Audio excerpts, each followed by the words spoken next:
At some point, the forces of nature are going to cause a collapse. And when that happens, you're already seeing the government try to prepare that. Obama just in the last month announcing his My IRA program to try to get Americans' retirement funds into treasuries because the other countries of the world no longer are interested in treasuries. You think Russia is going to buy treasuries right now or China? No. As a responsible person with growing concerns for your privacy and personal liberty, you want to know where we're headed and what you can do about it. We ask the experts what you need to do to take prudent and responsible action to safeguard your family's wealth and well-being, and what basic first steps will help you to be aware and prepared. ReluctantPreppers.com. Welcome back, Reluctant Preppers. This is Dunnigan Kaiser, founder of Reluctant Preppers, and your host. Today we have a special guest, Doc, from thesilverdoctors.com. He's here to talk with us about the topic of, is now the right time for silver? So, Doc, thank you for joining us today. Oh, it's my pleasure. Thanks for having me. Now, a lot of the folks who've talked with us are interested in protecting their families from the risks that are inherent in debt-based currency. They've seen stocks rise and fall. They're concerned about the trend of increased volatility and uncertainty, the risks that are inherent in the system today. And we want to see if we can explore with you some of your opinions and facts, information you can give them when deciding how and whether to proceed with adding precious metals, specifically silver, to their family's nest egg. And also, if you can help us focus in on that specific topic of, is now the right time for silver, and what kinds of information are you seeing that would guide us and guide our viewers in making a decision in that area. If you could first start by letting us know just a little bit about yourself and your mission, and then we'll dive on into the topic. Sure. Well, I'm regarded as the doc from silverdoctors.com. Started out 3 or 4 years back as a kind of a macro financial news and analysis website. We focused on the precious metals markets, but our commentary really reflected the global macro economy as a whole. We launched a precious metals division a couple of years later in, I believe it was 2011, late 2011, called SD Bullion. So we've been running that for about 3 years. And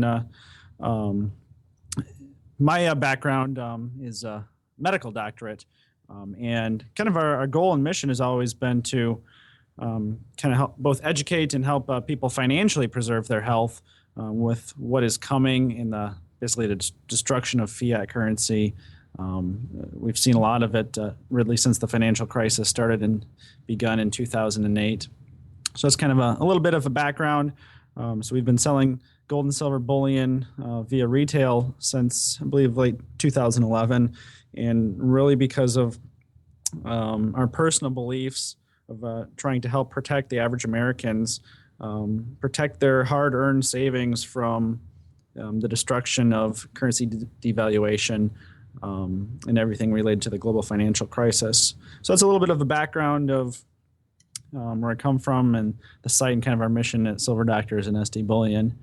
Now, kind of honing in on your question, is now the right time to buy silver? I would say that it is an excellent time. I first went into silver in a big way back in, I believe it was 1999. Silver was trading below $4 an ounce, I believe, at the time. And from there, if you look at a long-term chart, silver began a pretty big bull market right around the turn of the century, just slightly after. And it ran up to a high in 2006, kind of plateaued. And then on the night of the Bear Stearns collapse in, I believe it was April of 2008, silver peaked. I believe it was right around $21 an ounce, kind of backed off a little bit, consolidated around 18 throughout that summer. And then that summer into the global financial crisis that I'm sure we all remember well, silver crashed down to $8 an ounce. But so that was really major leg one of the bull market that saw silver rise from $3 and change an ounce up to it peaked at 21, but really 18 was the kind of the plateau where it consolidated at. So that was really the high for major leg one in the current secular bull market that silver is in. It then it corrected during that financial crash, quite severely from that high of 21 down to a little over $8 an ounce in the end of, I think that was late October of 2008. And then into 2009, it rallied again and met that previous high around 18. And that was a pretty strong resistance level for the next 6 to 10 months until Major Leg 2 from the second half of 2010 saw silver just explode and go really from $18 to $50 in about 6 to 8 months. And that was really the peak of, I'll call it Major Leg 2 in the silver bull market. And fast forward today here in March of 2014, and silver has consolidated and corrected down from that peak of just shy of $50 an ounce. I think it was $49.73 was the overnight high on, I want to say it was May 2nd, 2011 was the high. So it's consolidated back to that $18 level, which proved as a resistance really throughout the first two legs of the bull market. And it's really a significant level. And silver classically bounced off that level on June 28th of this past summer. It came close to retesting it again to close out 2013. Didn't even actually quite get there on New Year's Eve when gold placed a double bottom at $11.79. And it's moved off of that low quite nicely here to start 2014. Really about $3 to $4 off that low. So really the time to get into a market is not when the herd is rushing in. If you want to look at Bitcoin just recently as an example, you notice all the frenzy in the media and everybody that knew nothing about Bitcoin wanting to rush in when Bitcoin was at $900, $1,000, $1,100, $1,200 per Bitcoin and gapping up by $100 a day or more in some days. And that's really not the time, obviously, that you want to enter a market.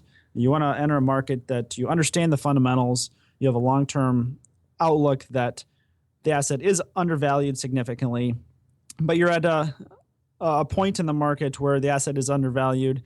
And we're seeing that right now, both in the gold and silver markets. So yes, we're a bit off the lows here, but in the big picture, there's really no excitement whatsoever in the gold and silver markets. And really, it is an excellent time to enter the markets, either for the first time or to add to your positions if you already do hold.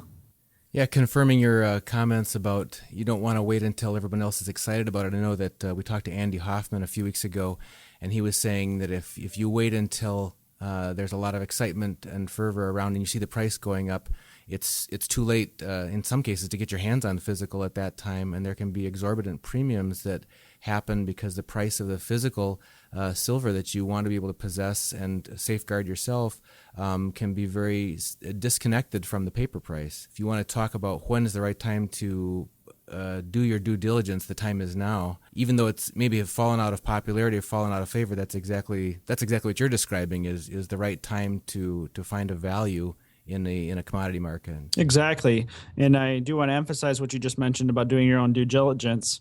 Even if it is physical precious metals, if you're new to a company, research them. One of the largest names in the precious metal industry is Tulving company, just went out of business last week. And if you'd researched them, they'd had quite a few Better Business Bureau complaints over the past year of not delivering metal and that they were in big financial difficulties. So it's one thing I actually often advocate and recommend to prospective clients who are considering purchasing metals from SD Bullion that if you've never done business with us before, I mean, for a lot of people, even a $300, $400, $500 purchase is a lot of money for them. It represents a lot of stored labor. Right. And so I always recommend do a Google search for SD Bullion fraud and see what you find. You're not going to find really much of anything. In fact, for a lot of the people that we talk to, the idea of purchasing precious metals is something that they may never have done before in their lives. In fact, they may not have anybody in their family who's done that before. Although most people we talk to, if they think back, they say, well, actually, my dad or my uncle had the silver collection, or he collected back when the silver coins were common in the United States prior to 1965, that sort of thing. But they may never have, in their growing up, really purchased or held on to precious metals. So this may be a brand new thing to them, and they don't want to get burned. They want to know who they can trust. So again, you mentioned, and I'll let you continue, if you could give people a few pointers on how that they, in general, how that they can go about finding out whether a partner that they want to consider as a supplier is trustworthy. Yeah, like I mentioned, I always recommend just Google the company name and fraud. So whether that's SD Bullion fraud or whatever the company you're looking into purchasing from, Google is a wealth of information. If they've defrauded any of their customers, or if they have any problems, trust me, it's out there on the internet, and Google will bring it up. So that's you can also make inquiries with the Better Business Bureau as well. But usually those will be returned on Google as well if you Google the company. So as far as finding out whether a firm's reputable, that's what I typically do recommend. Great. And I wanted to share a personal anecdote or two from the stories that you described. It will show an example of what not to do as far as trying to time purchases. Here's the first example. Is we were on a visit to the Black Hills of South Dakota, and it was about the time when you mentioned silver was at a low price, below $10 an ounce and lower. And we were on a historic tour of a abandoned gold mine, and the guide was taking us through the mine and showing us how this was all operated back in the late 1800s and so on to mine gold and silver out of the hills there.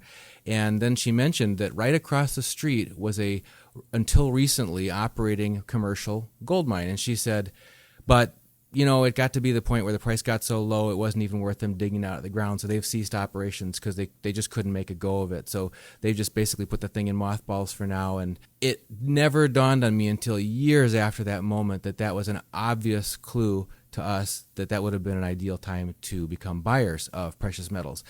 The emotional experience I had when the guide said it's not even worth taking it out of the ground was in my mind, in my heart, to think, oh, then it's not of much value. It's not of much worth. So I'm going to dismiss it and not think about it. It's just sort of something that used to happen in the old days, but now it's not important. But that's exactly the opposite of what I should have thought, right? Yeah, exactly. The time that an asset class is really out of favor by 99% of the population. I mean, unless it's like a mining firm that's in danger of going off the board or something like that. But if you're talking about a physical asset, and you've reviewed the fundamentals, like for example, for silver, we can look back over the past decade.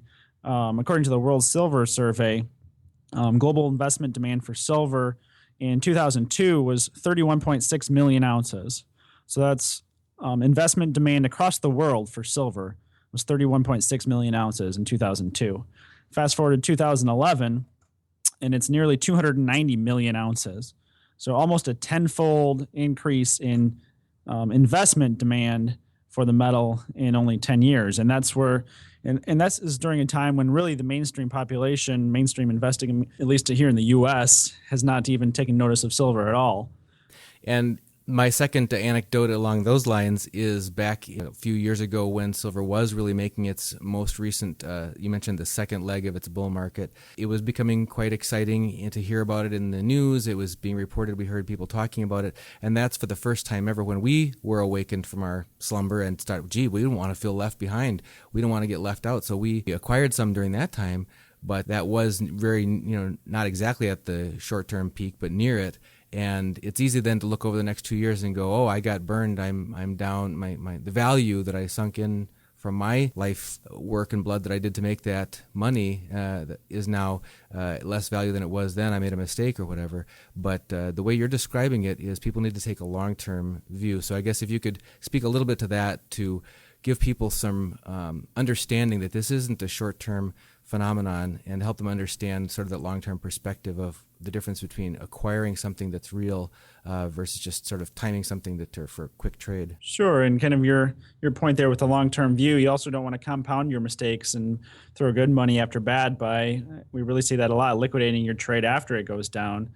So not only then did you buy at the peak, but then you locked in your loss by then selling your asset when it had corrected rather than just sitting on your position and having the intestinal fortitude to be convinced about the decision you made and holding it through the next rally. And also really kind of a long-term, it's important to have a fundamental understanding of how bull markets work, especially secular bull markets, big secular bull markets. They don't just kind of fade off and right into the sunset. They go out with a bang.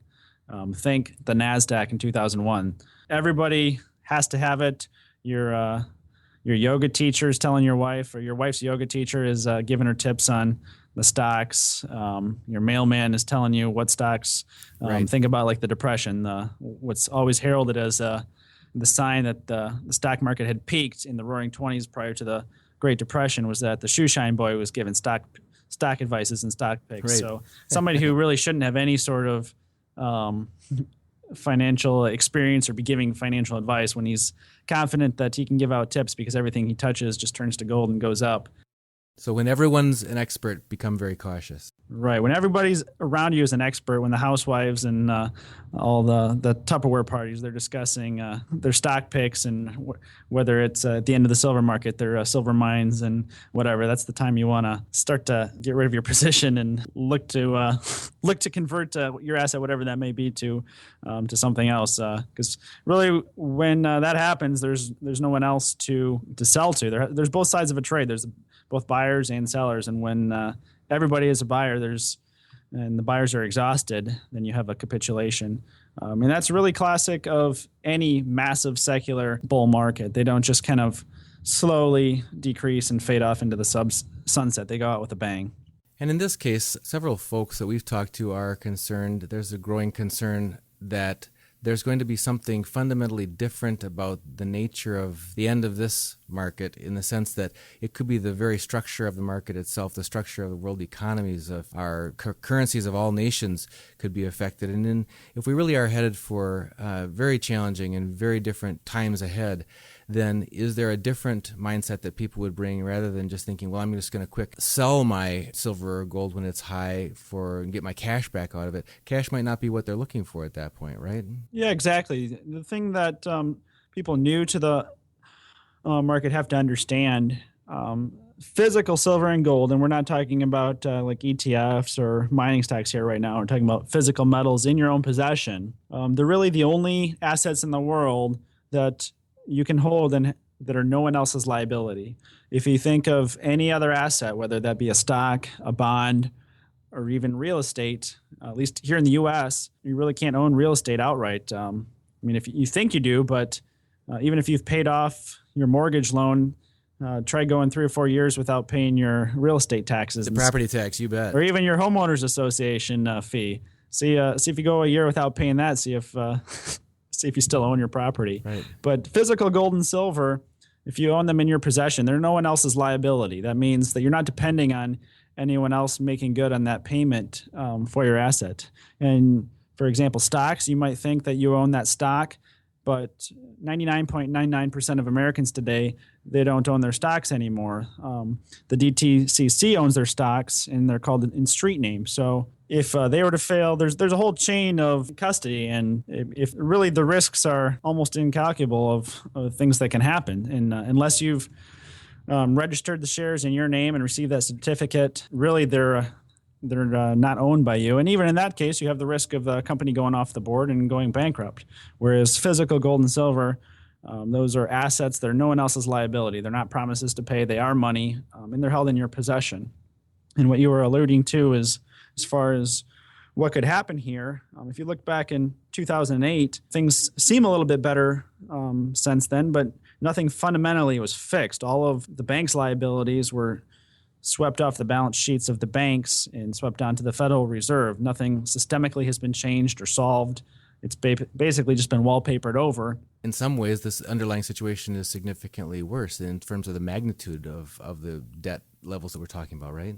It's quite significantly worse. The levels of derivatives we're talking about here tied to interest rate swaps are over $1 quadrillion, which is just mind-boggling and pretty much incomprehensible to even most financial people, the number that you're talking about. But yeah, really the risk has just shifted from the balance sheets of the too-big-to-fail banks onto the governments of the West, be that the UK, the US, Japan, etc. And at some point, the forces of nature are going to cause a collapse. And when that happens, I mean, you're already seeing the government try to prepare that. Obama just in the last month announcing his My IRA program to try to get Americans' retirement funds into treasuries because the other countries of the world no longer are interested in treasuries. I mean, you think Russia is going to buy treasuries right now?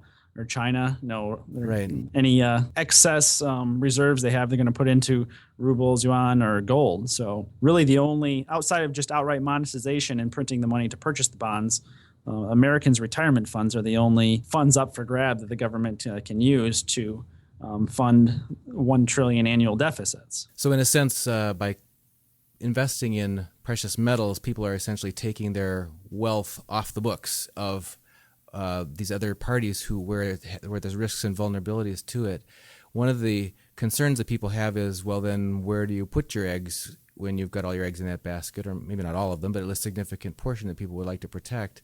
What strategies have you advised or heard people talk about that are prudent, reasonable, to give people choices on how to secure their precious metals if they do buy any? Well, I've always been an advocate of storing the metal in your own possession, meaning that, and I've always said, if you don't hold it, you don't own it.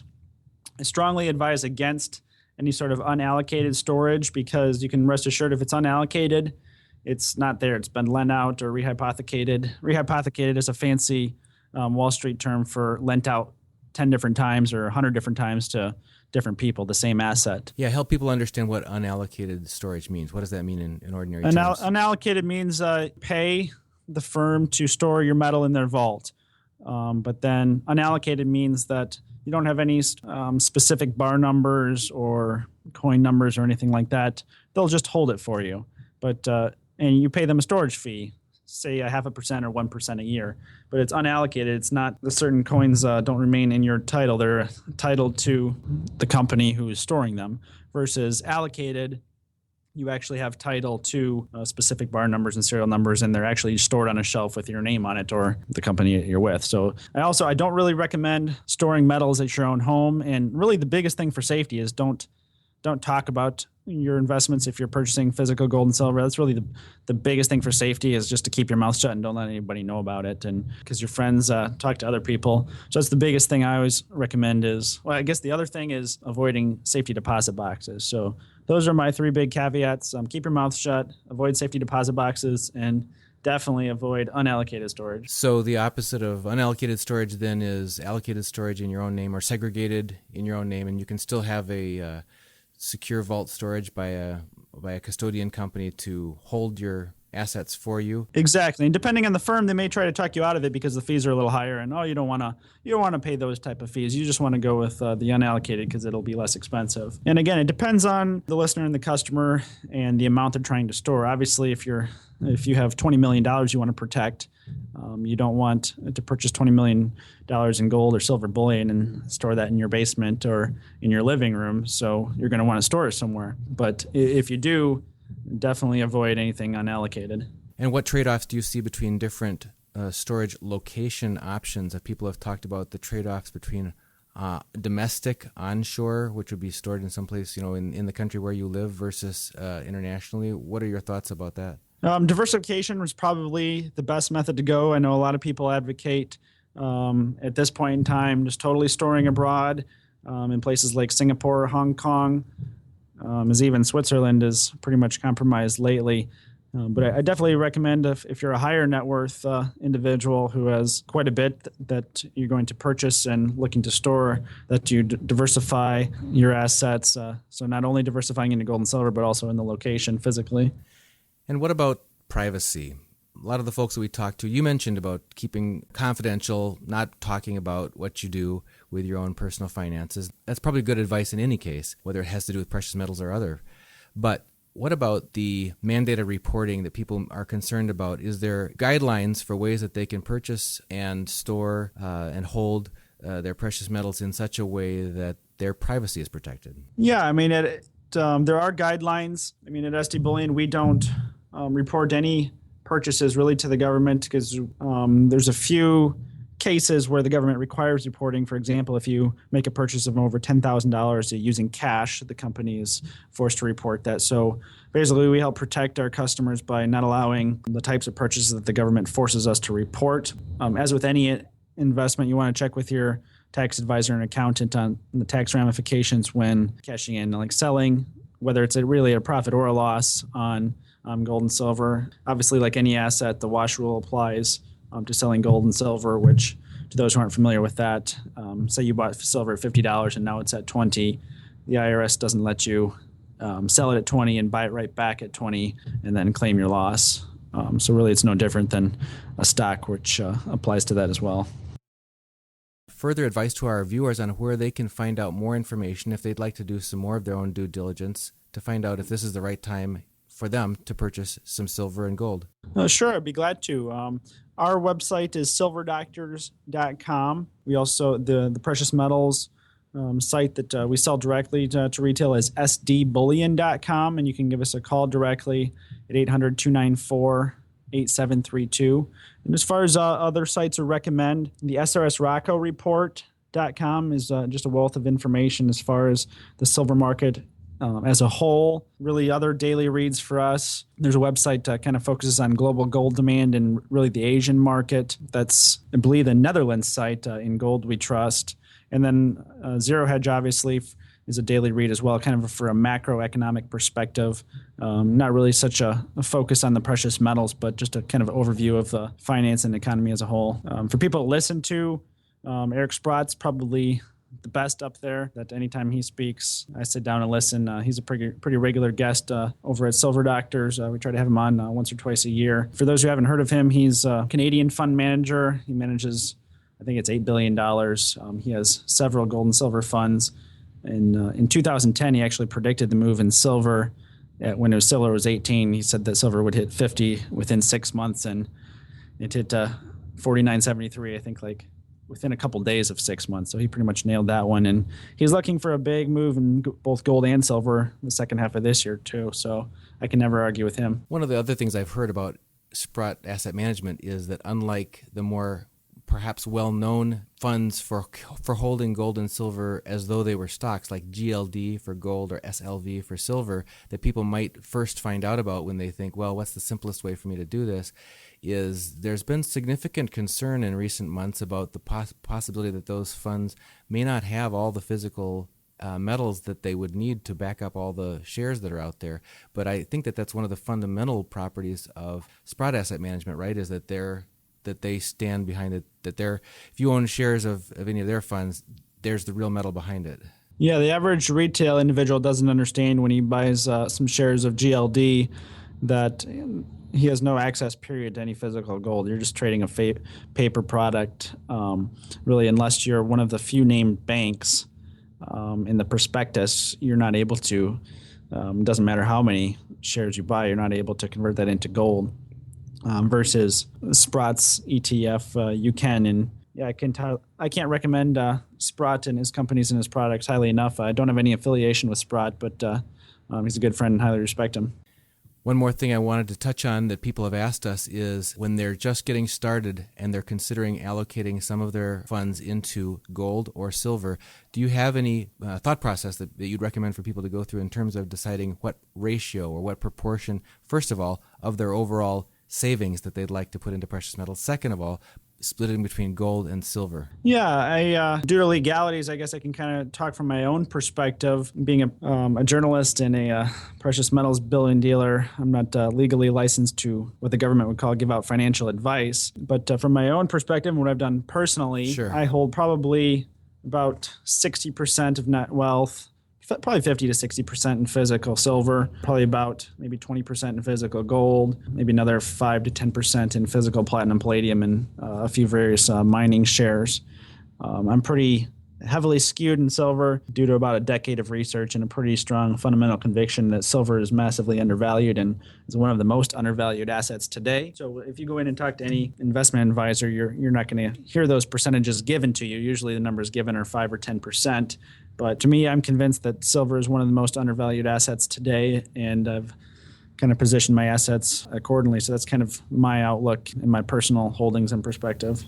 Right. So give our viewers some of the actual facts and information that guided you to that perspective. What is inherently different about the way you expect gold to be treated or the way it has been historically seen versus what makes silver different? Well, I think gold will have quite a move here in the next 3 to 5 years. I'm far from bearish on gold, but I'm, I guess, more bullish on silver.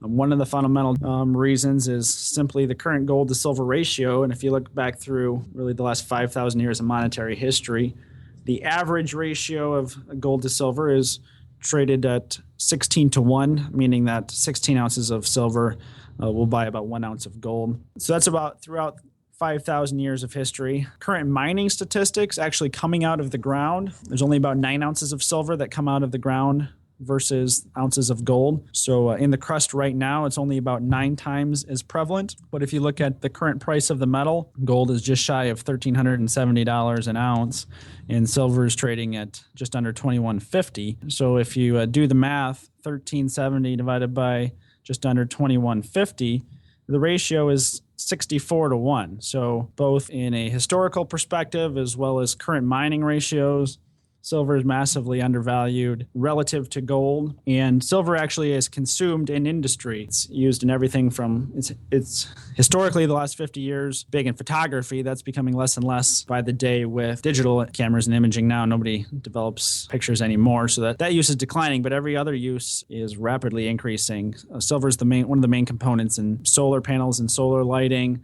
It has antibacterial properties that has just thousands of new medical applications, and really the list goes on and on. It's used for its conductive properties. It's in every single cell phone, computer, your TV, and it's consumed and used up versus while gold has some electrical components, it is also used in electronics. It's to a much lesser degree than silver, and most of gold that's mined throughout history is still sitting in someone's vault somewhere versus really the large majority of silver has been consumed by the market. In fact, you mentioned earlier that you expected, for example, China to not be and Russia to not be buyers significantly of U.S. Treasury bonds going forward because they'd rather invest in something real like precious metals. That's been a real big trend over the past year at least, is China being previously one of our largest bond purchasers and now record purchasers of gold going into China and India. Can you speak just a few minutes about what you're seeing in terms of the physical demand for precious metals from people who've held a long tradition of valuing precious metals? It's been exploding in Asia. I think January, Chinese gold demand was set an all-time record, 246 metric tons in 1 month. I think February was down a little bit at 172 metric tons, but it's still an absolutely massive amount. It was close to 3,000 tons that they imported in 2013, last year. Kind of to put the number in perspective, what's the official gold reserves on file? The U.S., I think, are in the 8,000 ton range. And China's gold imports don't even count any of the gold mining that is done in China, where they're keeping every single ounce. So China's gold demand is just off the charts. India's official demand was down last year with the government restrictions and duties, but I suspect if you look at gold smuggling, the numbers really haven't changed much because the gold smuggling is off the charts. The Indian government hasn't changed all of Indian culture. They've taken the official demand and really just converted it into unofficial, off the books smuggling demand. Some acquaintances of mine from Asia have talked about how it's traditional to purchase gold on an ongoing basis for all kinds of different festivals, holidays, gifts, and also that people hold gold jewelry, wearable gold, that sort of thing. When we were talking earlier about precious metal storage, that is one differentiator between silver and gold we didn't mention in terms of the compactness of gold as a store of value. Do you see any of your people that you deal with looking to wearable or other non-bullion methods of storing precious metals? The vast majority stored in the bullion form, coin or bar here in the U.S. I'm sure my wife wouldn't mind I store a little bit more around her neck and her rings. But the vast majority here in the U.S. stored via coin or bar form versus, like you mentioned, the East, which do store a lot more of their precious metals in jewelry form. And there is a big difference here. In the West, there's probably a 50 to 100% markup on the actual gold content versus when it's then sold in a jewelry form, whether that's a ring or necklace or bracelet or whatever. In the East, that's a much smaller spread and markup that it's much more practical to save your wealth in the form of jewelry. Well, any parting thoughts, Doc, before we let you go? Again, I just recommend do your own due diligence. There's really nothing worse than following someone else's advice in making a financial decision of any kind, whether that's stocks, bonds, gold or silver. And then in the short term, then the trade moves against you. And really, if you don't understand the fundamentals, you won't have the stomach to hold. And then the other just kind of piece of advice is as far as entering or exiting a market, I always do the opposite of what my emotions tell me. When my emotions are telling me that I'm afraid that it's going to go down more in my holdings, that's the time to buy. And when I'm starting to feel greedy, like, oh, it's going to go up, I should buy more, that's the time to at least hold off, if not maybe considering lightening up your position slightly. So listening to your head rather than your emotions when wanting to be a successful contrarian investor. It's hard to do. It really is. Even when you know that's the case and you've told yourself, it's hard to put into practice. Well, Doc, from thesilverdoctors.com, thank you so much for joining us. Our visitors will be glad to visit your site and find out more insights there. I notice you post a continuous stream of news articles and hard-hitting stories about what's happening in the world of gold and silver, so they'll be happy to take a look at that and learn more. Thank you for being with us today and sharing your perspectives on, is this the right time for silver? All right, it's my pleasure. Thanks for having me. Thank you.